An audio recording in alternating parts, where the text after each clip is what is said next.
Stanford बिने scale, Wechsler Bellevue scale, ये सब परीक्षण यदि वैयक्तिक शाब्दिक परीक्षण हैं तो वहीं पर army alpha test, NGCT, AGCT, Mohsin general intelligence test. Mohsin साहब बहुत बड़े मनोवैज्ञानिक थे, बहुत बड़े विद्वान थे, और उन्होंने बुद्धि को जांचने मापने के क्रम में एक मोहसिन जनरल इंटेलिजेंस टेस्ट का निर्माण किया,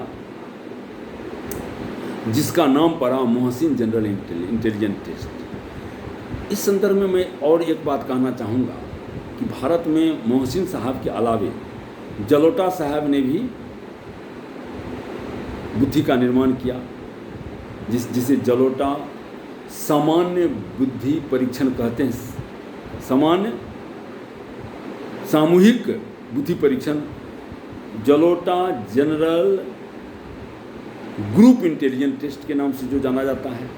उसी तरह से मेहता साहब ने भी एक बुद्धि परीक्षण का निर्माण किया है, जिसे मेहता सामूहिक बुद्धि परीक्षण की संज्ञा हम देते हैं। तो इसी क्रम में मैं कहना चाहूँगा कि मोहसिन साहब, जलोटा साहब आदि का जो परीक्षण है, मेहता साहब आदि का जो परीक्षण है, वह जहाँ सामूहिक बुद्धि परीक्षण है, तो वहीं पर मोहसिन जनरल इंटेलिजेंस टेस्ट जो है वह शाब्दिक सामूहिक बुद्धि परीक्षण है। तो आपने देखा कि वैयक्तिक बुद्धि परीक्षण, फिर सामूहिक बुद्धि परीक्षण, और फिर शाब्दिक बुद्धि परीक्षण, शाब्दिक बुद्धि परीक्षण में शाब्दिक वैयक्तिक बुद्धि परीक्षण, फिर शाब्दिक सामूहिक बुद्धि परीक्षण आदि की चर्चा हुई।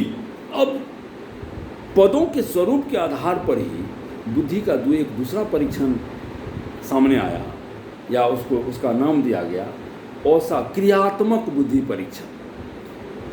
क्रियात्मक बुद्धि परीक्षण और शाब्दिक बुद्धि परीक्षण में फर्क यह होता है कि जहाँ शाब्दिक बुद्धि परीक्षण में पदों, शब्दों का उपयोग, वाक्यों का उपयोग होता है, वहीं क्रियात्मक बुद्धि परीक्षण में उन सारी चीज़ों का उपयोग नहीं होता है, बल्कि यहाँ पर परीक्षार्थी को, जिनका हम टेस्ट ले रहे होते, टेस्ट कर रहे हैं, जिनके इंटेलिजेंस का हम टेस्ट कर रहे होते हैं, उनको कुछ कार्य करने के लिए दे दिया जाता है कि आप कार्य करो, परफॉर्मेंस दो। उस परफॉर्मेंस के आधार पर आपके बुद्धि को हम जांचेंगे कि आप कितने बुद्धिमान हो। तो सवाल उठता है कि अब इस बुद्धि परीक्षण के अंतर्गत अशाब्दिक, जिसे हम अशाब्दिक बुद्धि परीक्षण कह सकते हैं या क्रियात्मक बुद्धि परीक्षण कह सकते हैं, इसके अंतर्गत कौन सा परीक्षण उपयोग में आता है? इसके अंतर्गत पास एलोंग टेस्ट का निर्माण अलेक्जेंडर ने किया था। तो अलेक्जेंडर द्वारा निर्मित पास एलोंग टेस्ट, जो अशाब्दिक परीक्षण है, क्रियात्मक परीक्षण है, वह सामने आया। दूसरा block design test. Block design test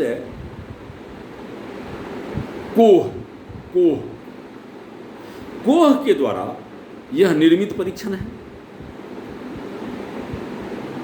इससे भी हम बुद्धि की जांच करते हैं, बुद्धि के मापन में इसका भी उपयोग होता है।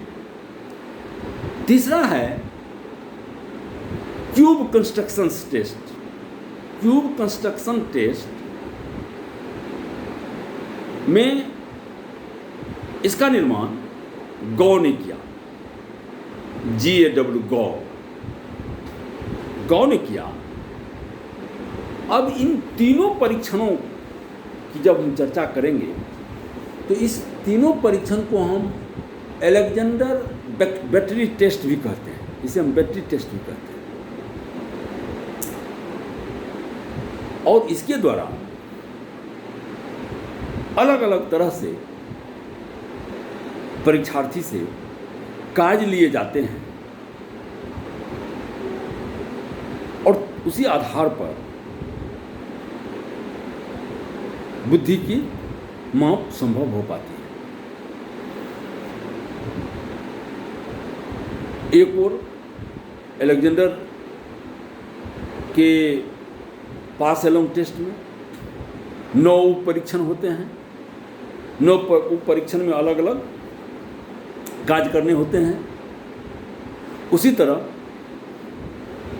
ये कोह के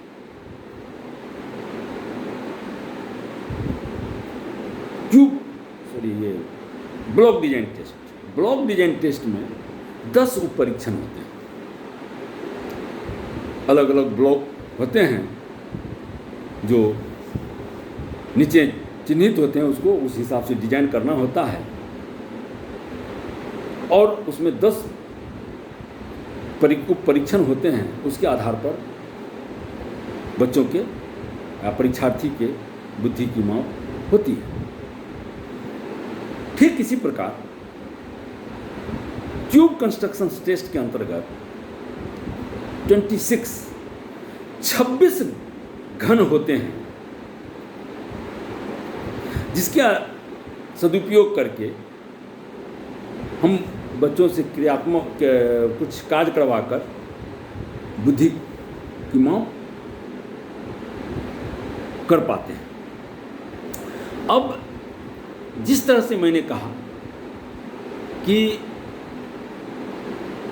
जहाँ शाब्दिक बीने Stanford Binet scale, Binet Simon scale, फिर वेस्लर बेलेव्यू स्केल, ये सब वैयक्तिक परीक्षण थे।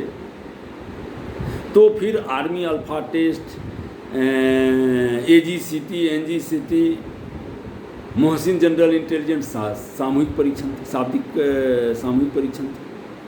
उसी तरह से अशाब्दिक परीक्षण के अंतर्गत जहाँ pass along test, block design test, cube construction test, ये सब क्रियात्मक परीक्षण या कहें अशाब्दिक परीक्षण, ये सब वैयक्तिक परीक्षण हैं।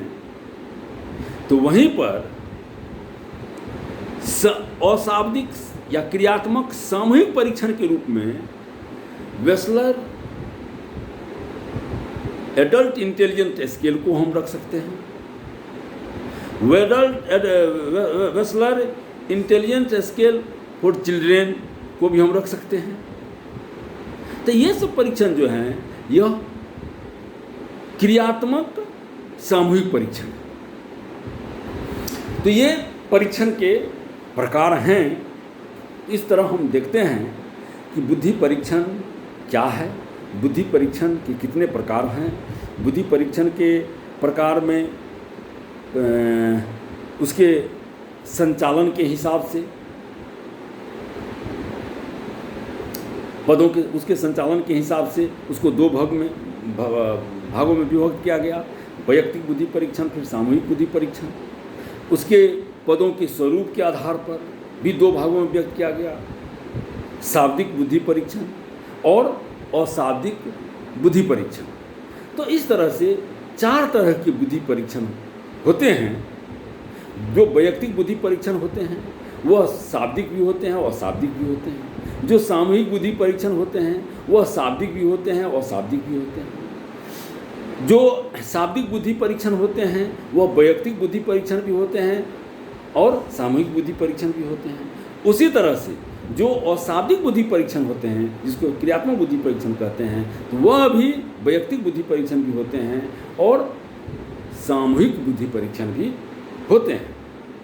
तो ये इस तरह से हम बुद्धि परीक्षण को भी 4 वर्गों में विभक्त कर सकते हैं। तो यही है बुद्धि परीक्षण क्या है और बुद्धि परीक्षण कितने प्रकार के होते हैं। इस संदर्भ में मैंने विस्तृत चर्चा आज के दिन मैंने किया।